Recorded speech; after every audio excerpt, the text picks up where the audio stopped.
ভূমিকম্প হলে করণীয় কি? খুবই প্রয়োজনীয় প্রশ্ন।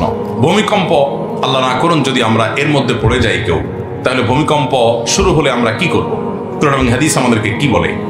প্রথমত, একজন ঈমানদার যে কোনো কঠিন পরিস্থিতিতে সর্বপ্রথম তার দৃষ্টি যাবে আল্লাহ রাব্বুল আলামিনের দিকে। তিনি সবকিছুর আগে আল্লাহকে স্মরণ করবেন, আল্লাহর দিকে তার মনোযোগ চলে যাবে। তিনি জিকির করবেন, আল্লাহ তাআলা স্মরণ করবেন এবং আল্লাহর কাছে দোয়া শুরু করবেন, তওবা করবেন, ইস্তেগফার করবেন, রোনাজারি করবেন, আল্লাহর কাছে পানা চাইবেন, কারণ এটাই হলো তার রক্ষার প্রধান এবং মূল জায়গা। এজন্য ঈমানদার সেই কাজটি করবেন। নবী করিম সাল্লাল্লাহু আলাইহি সাল্লাম চন্দ্রগ্রহণ হলে, সূর্যগ্রহণ হলে, সাহাবীদের মধ্যে ভূমিকম্প তৈরি হলে, এরকম কোন পরিস্থিতি তৈরি হলে তারা আল্লাহর দিকে রুজু হতেন, জিকির আজকার করতেন, আল্লাহর দিকে মনোযোগী হতেন, তওবা করতেন, ইস্তেগফার করতেন। অতএব সেই কাজগুলো আমাদেরকে করতে হবে। এটা হলো প্রথম। দ্বিতীয়ত, এরকম পরিস্থিতিতে সতর্কতামূলক ব্যবস্থা হিসাবে আমরা অবশ্যই বিশেষজ্ঞরা যে পরামর্শ দিয়ে থাকেন সেই পরামর্শগুলো অনুযায়ী আমরা আমল করব। নিজেকে নিরাপদ জায়গায় নিয়ে যাব। যদি বের হওয়ার সুযোগ থাকে ভবন থেকে বের হয়ে নিরাপদ জায়গায় চলে যাব।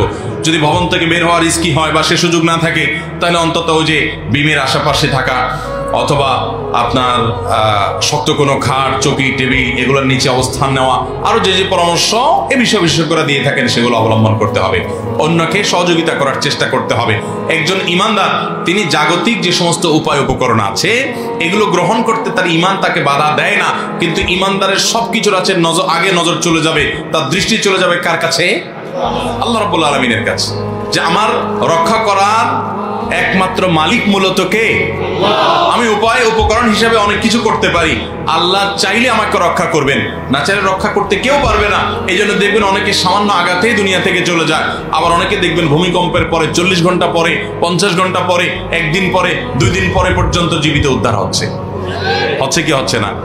এই যে করোনা হলো, বহু মানুষ আমরা দেখেছি যে করোনার রোগী সাথে মাখামাখি করেছে, কিছুই হয় নাই। আবার এমনও মানুষ ছিল যে শুরু থেকে পুরো লকডাউনে দরজা জানলা বন্ধ করে পড়ে আছে, তার করোনা আক্রান্ত হয়ে দুনিয়া থেকেই চলে গেছে। আছে না নাই? অতএব সব জায়গায় বিজ্ঞান জবাব দিতে পারবে না। দুজন মানুষ পাশাপাশি আছে, একজনের ইমিউন হয়তো একটু বেশিও আছে কিন্তু সে আগে শেষ হয়ে যাচ্ছে, আরেকজনের ইমিউন একটু কম, রোগ প্রতিরোধ ক্ষমতা কম, কিন্তু দেখা যাচ্ছে সে পরে শেষ হচ্ছে। কেন পরে শেষ হচ্ছে এর কোনো ব্যাখ্যা কেউ দিতে পারবে না, কিন্তু ঈমানদারের কাছে ব্যাখ্যা আছে যে আল্লাহ তাআলা তার হায়াত বেশি রেখেছেন, সেজন্য সে বেশি বেঁচেছে। অতএব এরকম কোন আল্লাহ না করুন পরিস্থিতির মুখোমুখি যদি হয়